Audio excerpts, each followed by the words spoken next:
Hello, I want to respond to a couple of emails that had some questions about the literature review assignment that is due after the end of next week on the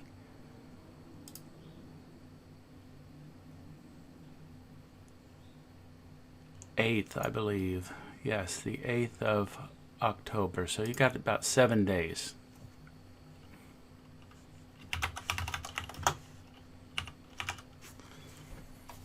All right, so let's just start with what we have. Some of the questions that I've received via email made me think that maybe you haven't looked in the assignments folder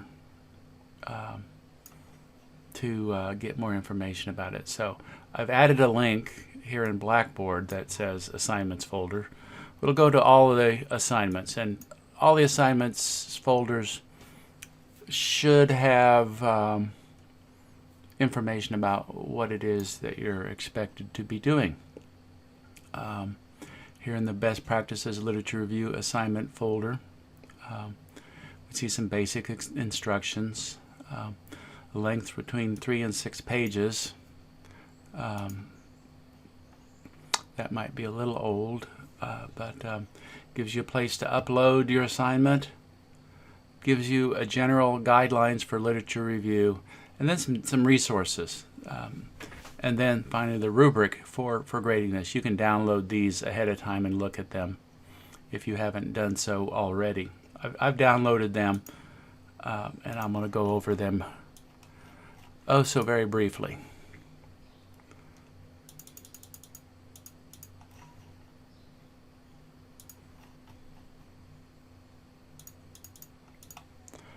Okay, this is the general outline for the assignment and guidelines, I call them. Now, over the years that I've taught research, one of the things that I've discovered is the more specific outlining and help I give students, generally the worse they do. So I've come to believe, and I think there's some research out there to indicate that if I give general guidelines and allow students to use their creative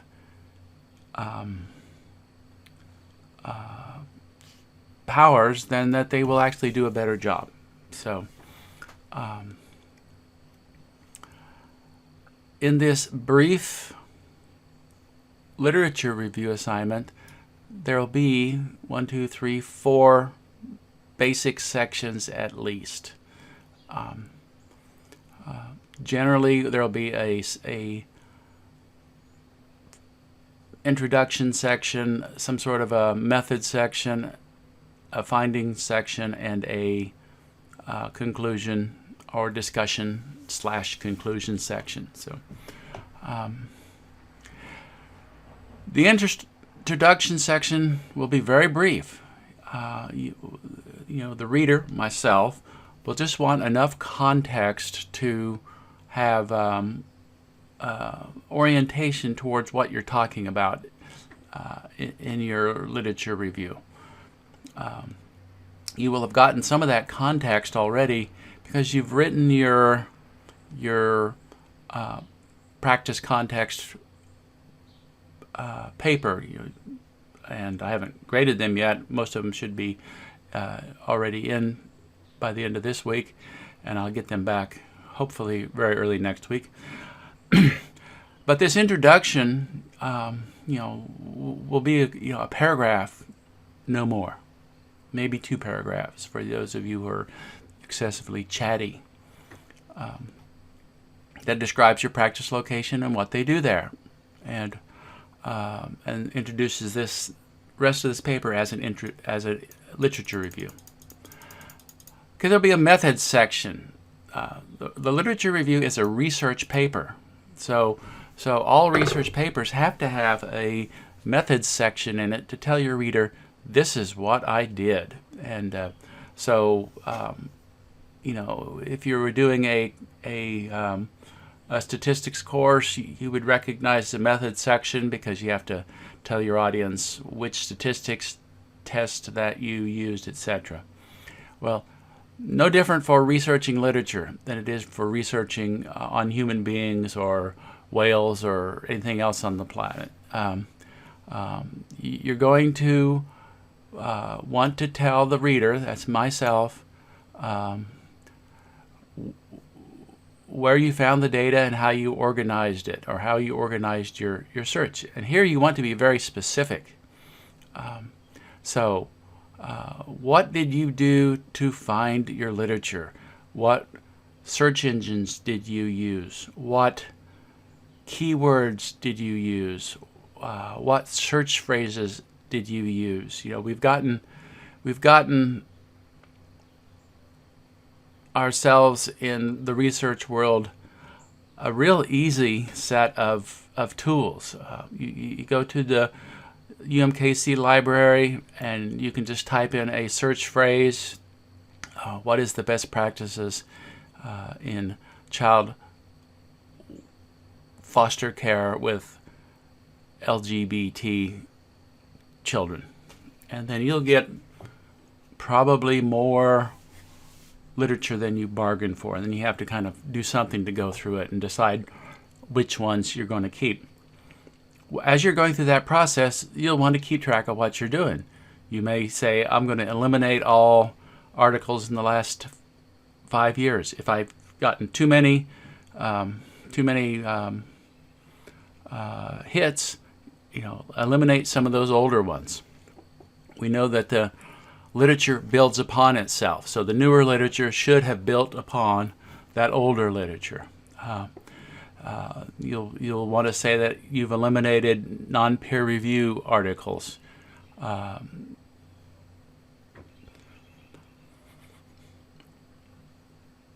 So this is a descriptive process that you think about ahead of time. What will I do? What are my keywords for my topic? What kind of phrases am I going to use? And then keep track of what you did. You know, if you used Google Scholar or even Google, you may have gotten some static about that in other courses that you've done over the course of your undergraduate career, etc.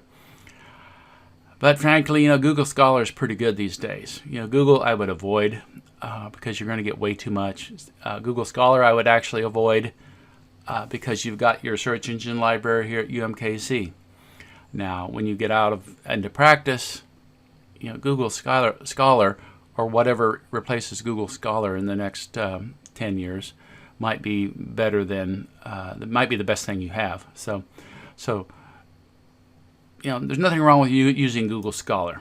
The nice thing about our UMKC library, if you've investigated it, is that you can go in and do a literature search relatively easy, and then get the articles relatively easy. So tell me what you did to get your data and what you did to limit the thousands or tens of thousands of literature down to those 14 to 25 articles that you're going to use in your literature review.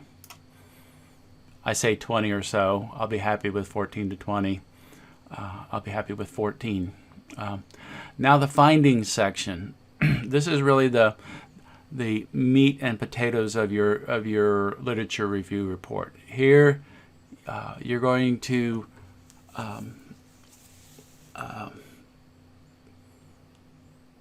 describe your findings in some organized sort of a way. So the best way to organize a literature review, in my humble opinion, and I'm going to be the one reading them, is by topic.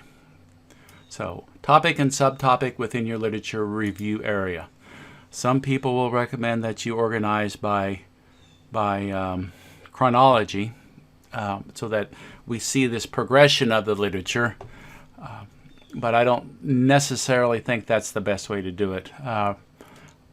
You know, if you do a really huge literature review for a major project, you might want to do it that way, but you would still do it within topic and subtopic. So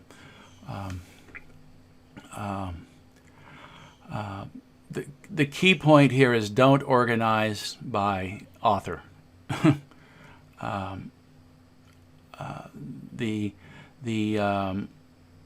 It's irrelevant. I mean, it's not a literature review. It's you know I've seen them in the past where there'll be a citation followed by what really looks like a cut and paste job from a abstract. That's not a literature review. If that shows up in your box, it'll get sent back without being graded.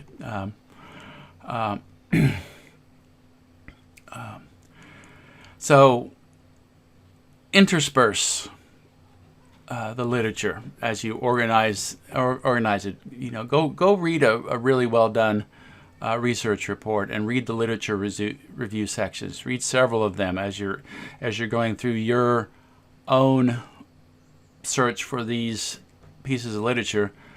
Read the literature review section very carefully. It might be called the background section, so take that into mind.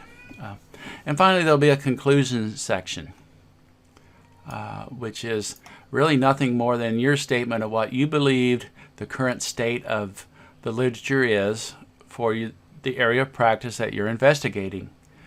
So this isn't your opinion, and this isn't what you've talked with your field instructor about, and they think, oh, well, this is the best thing to do. And this isn't whether or not you agree or disagree with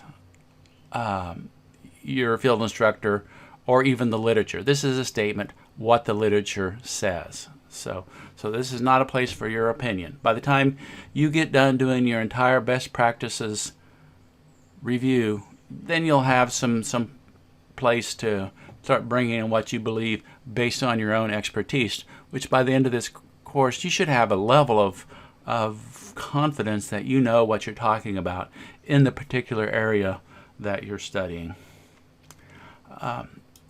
You know, this is a social work program. Social work as a profession formats its academic writing in APA style. The American Psychological Association Manual for Publication is the long title. Be sure and have a separate title page and a reference page, neither of which counts for page length. And